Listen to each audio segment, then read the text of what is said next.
So a lot of people today want to get into organizations, institutions, and they require a CV, but they don't have university experience, and this is holding them down. I have 3 practical, actionable steps today on how to write a CV with no university experience. The third is my favorite, and so if you know this sounds like you, definitely keep on watching till the end. Hi everyone, my name is Faith Adesayo. I'm a career coach, management consultant based in Lagos, Nigeria. And today I'm specifically going to be teaching on how to write a CV with no university experience. So some of you have just your senior secondary school certificate, your SSCs. Some of you have ONDs, ordinary national diplomas, higher national diplomas, but you have no university experience and you require a CV. How exactly do you go about that? The first step I'll be saying is, for your CV, you need to have a specific skill,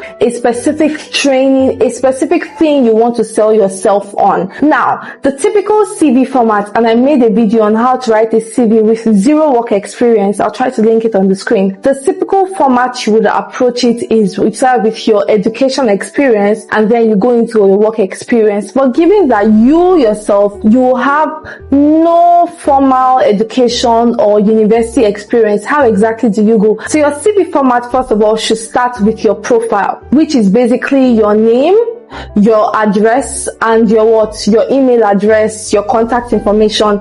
If you don't understand everything I'm talking about in this particular profile, watch the video I referenced earlier to understand how to write your profile. Your CV, first of all, starts with your profile, which is done. After your profile, I would recommend you start with a career objective or professional objective. What this does, it states your interest. It states your interest. You can go on to say, I am a trained artisan, I am a trained fashion designer, I am a trained footballer, I am a trained XYZ, right? I have experience, I have over 5 years experience, over 10 years experience in this trade, with this qualification, in this particular, in this particular trade, and I have helped scale up businesses, I have helped with my things, I have helped increase businesses. Now, the thing you need to do after identifying the skill is you must think of what are the proofs you have today to show that you can actually do the skills. For example, imagine you're a fashion designer, right? And you're about to apply for a job and they say you must submit your CV as a fashion designer. What exactly is the proof you have? You could be that, okay, as a fashion designer, I have trained with one of the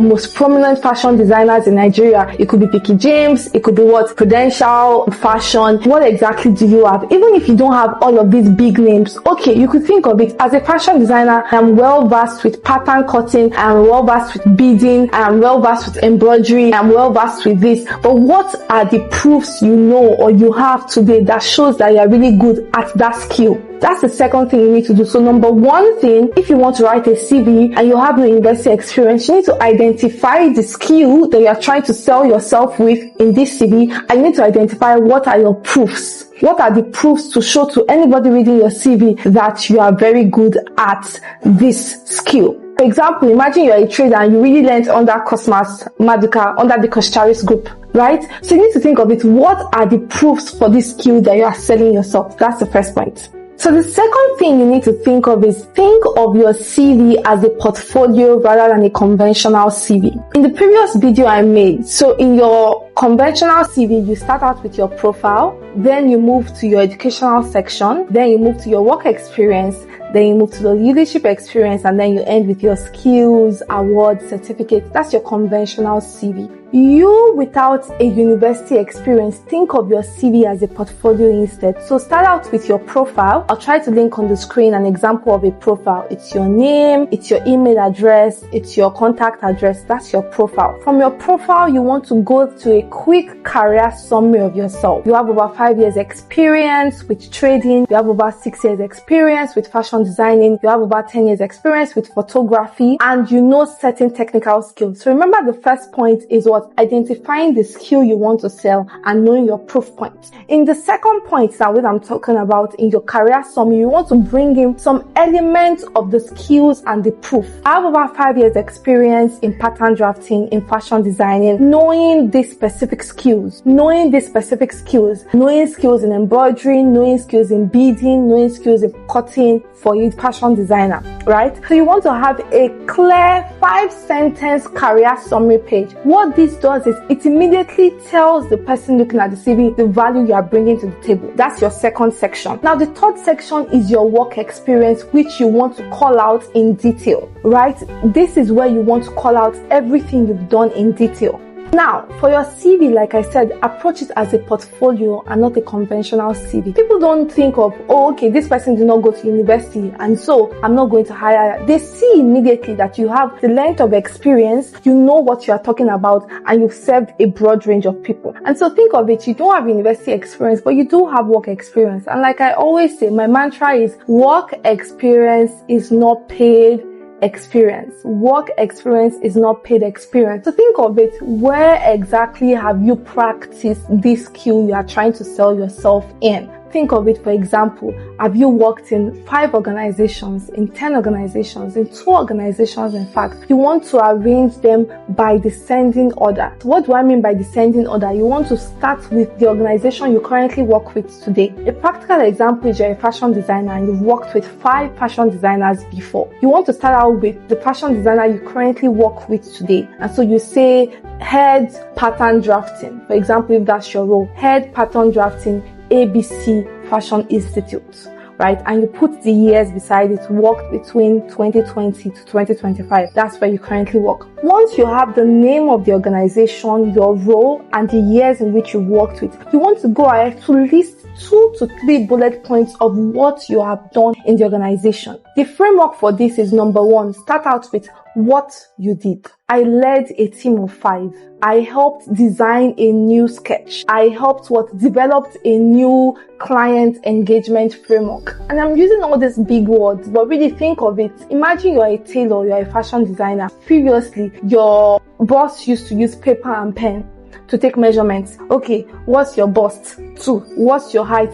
3. And they used to use paper and pen. But you came in and you said, oh, why will you be using paper and pen? Now you have a client database. You developed an Excel, right? On this Excel, it already has all the measurements: bust, height, waist, hip, top, that. It is there. And so you just have, for each client, all you need to do is bring up your Excel, probably using a tab, a phone, right? And then all you need to do is just put in, a new client comes in, someone is taking the measurement, the other person is typing in for this person. With that, you developed a new client measurement framework, right? Or client measurement template. So think of it, what are the things you really did in the organization? That's your work experience. So like I mentioned, 3 frameworks to writing your work experience. What did you do? Developed a new framework, developed a new system, led a team. What did you do? What did it result in? I developed a new framework that helped the organization take measurements of our clients faster. I developed a new framework that helped reduce the time we used to sew. Imagine if what you did was you came and you developed pattern drafts for different complex designs. It is there with paper that all your clients now does is when they come with a new material, you place the material on it and you cut it out, or you just cut it out. You have saved time rather than now you having to always immediately think of, okay, this new design, we cut new pattern draft for every new design. No. What exactly did you do? And I'm giving you examples just top of my head, but you need to think of it to your specific context. What did you do? What did it result in? You developed a new system. It reduced the time you typically do something by 10%, by 20%. And just think of it. Always try to quantify. Let's say with you, we used to take 2 days or 3 days before to sew a top. But now with this new system, we can now sew it in a day. You have reduced the time from 3 to 1 day. That means you increase the efficiency by what? Do the math. 1/3 times 100%. Meaning what it will take 3 people to do, now 1 person can do it. Or what it will take you 3 days to do, now 1 person can do it. So you have increased efficiency by over 60%. And the final framework, or the final point in the framework, is what was the impact of your action. So you developed a new system that reduced the time to sew by 30 to 60%. And the impact of this is because people know now that in your organization, when they bring their clothes on Monday, before Saturday, the clothes is always ready. So now people began to come to your organization. You increased your client base by 20%, by 30%. I'll recap the framework. What did you do? What did it result in? What was the overall impact on the organization? Use this framework to now develop your work experience section. And recall that I said that your work experience should start with the organization you currently work with now. Then you have your bullet points. What did you do? What did it result in? What's your overall impact on the organization? You move to your next organization that you worked in. And with that, you already have the bulk of your CV complete. So once you're done with your work experience section, the next section you want to move on to is your professional certifications and awards. Now, what exactly is here? Imagine you, for your fashion designing trade or skill, you've gone ahead to take several courses online. You've gone ahead to, be a part of the Vicky James Masterclass. You've gone ahead to be a part of the Prudential Fashion Academy. You've gone ahead to take communication courses and client engagement courses on Coursera. You want to bring all of these things here. And why are you bringing it here? You are proving to them that beyond fashion designing, I really understand how to engage clients. I really understand how to keep good records. I understand how to do the business of fashion designing, the business of photography. I don't just know the skills, which is what I have really emphasized on in the second section. I know the other things required to make the business work, right? So think of it today. Even if you are listening or you're watching this video and you don't think, you cannot think of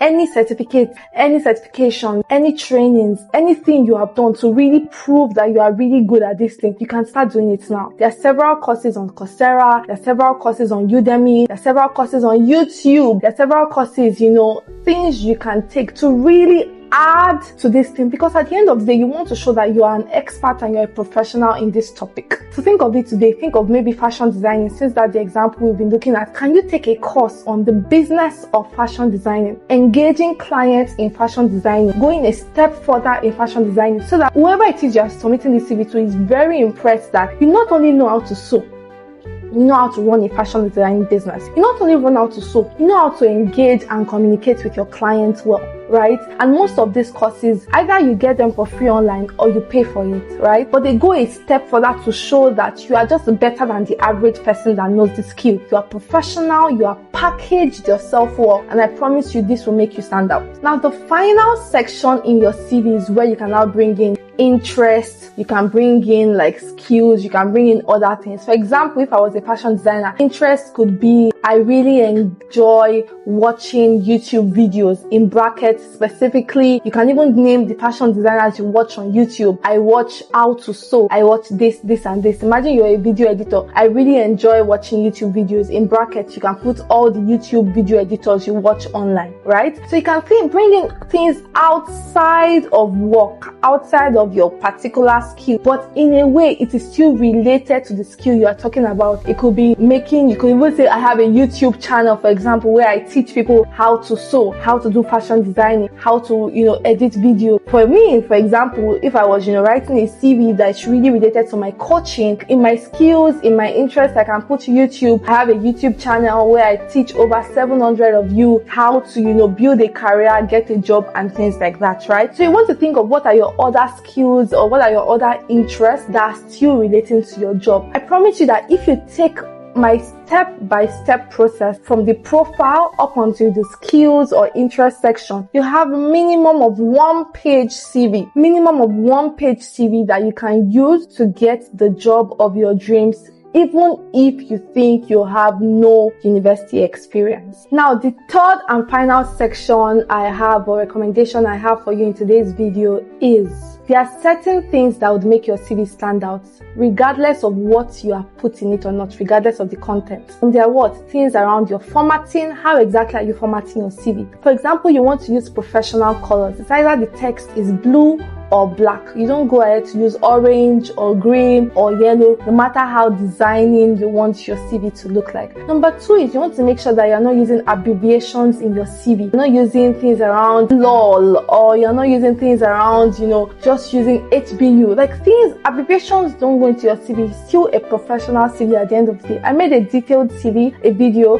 I would put it on the screen on what are the 5 rules you should adhere to when you're writing a CV. And this is even if you have university education or not. What are the rules you need to adhere to? Things around how you format your CV, how you arrange your CV, what are the pages you need to limit your CV to based on your work experience. Just ensure you watch that video and apply all these principles to everything you have learned today. Now, these 3 skills I've shared with you today will definitely help you get a right CV, even if you think you have no university education. Now, there are some of you that you do have university education watching this video, but you have work experience. The video I made is on the screen. It gives you a detailed step-by-step guide on how to write a perfect CV, a perfect 1-page CV, even if you think you have no work experience this time. So click on it and watch it. And whilst you're doing that, don't forget to like this video, share it with anyone you think you might be interested to, and subscribe to the YouTube channel. I have a WhatsApp community for early career professionals, recent graduates, where I share from my own more personal experiences on how I've been able to get multinational jobs. The link is in the description box for you to join the WhatsApp community for free, and I would see you in the community.